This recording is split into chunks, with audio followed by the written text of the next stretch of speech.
mcimbi uqale kamnandi ngohleko phakathi kukaMengameli uRamaphosa kanye nobambe njengenhloko yamajaji uJustice Raymond Zondo. Kube sekuqala umsebenzi wosuku uInokgodongwana ube ngowokuqala ukufungiswa njengongqongqoshe wezemali omusha. So help me God. Ube selandelwa ungqongqoshe ehhovisi likaMengameli uMongqongqoshe, ungqongqoshe wezempilo uDokotela uJoe Phahla kanye namaphini yaleminyango amasha. Ekhuluma kulomcimbi, uPhahla uyibophezele eqinisekiseni ukuthi uhulumeni ugoma izakhamuzi ezanele. uPhahla akafike eminyangweni wezempilo njengoba esebe yiphini likangqongqoshe kusukela ngo-2014. Uthi lo mnyango ufuna ukubona kugoma izakhamuzi zakuleli eziyizinkulungwane eyingama300 ngosuku noma isigidi ngesonto elilodwa. uPhahla uzwakalise ukudumala ngokwesula kobe ngungqongqoshe wezempilo uDokotela Mkhize wathi yena nethimba lakhe bazokwenza konke okusemandleni ukuvuselela igama lalomnyango.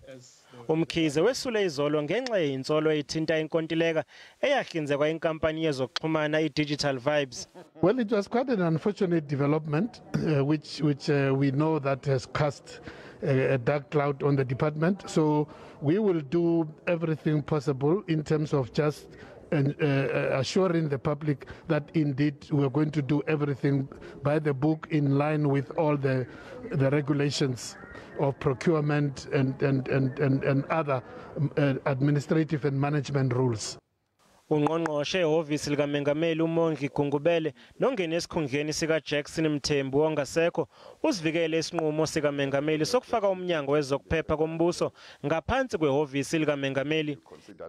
Lo mnyango sekuphele iminyaka ubhekene nezinsolo ezehlukene okubalwa kuzo umbiko owadalula ukusetshenziswa kwezobunhloli ngendlela engafanele ngo-2018 kanye nobufakazi bokuthi lokhu kwasetshenziswa embangweni yophakathi kweinhlaka ezehlukene ze-ANC. Lo ngqongqoshe oneminyaka engama-68 ubengusihlalo wekomidi lasePhalamende elibhekele ezenhlalakahle waphinde waba yimeya yaseKuruleni. I see nothing wrong in President shifting it into his space so that stabilization of such a sensitive institution is fast-tracked, because that's one institution that can't be found wanting even for a minute. So in that context, I think tactically what the President has done, taking into account the challenges we've been facing recently, I think the President is on course. Kepha bakhona abangeneme ngokuqoqa ngqongqoshe wezemali omusha, amaqembu iEFF kanye neUDM agxekile ukuqoqa Godongwana, kepha yena uthi usekhethe ukubashaya indiva labo abamgxekayo ukuze abhekane nomsebenzi onzima kulandela ukushiya kaTito Mboweni.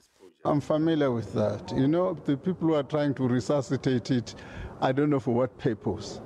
Because what I did at the time, not now, what I did at the time, I resigned from government, something which has never happened.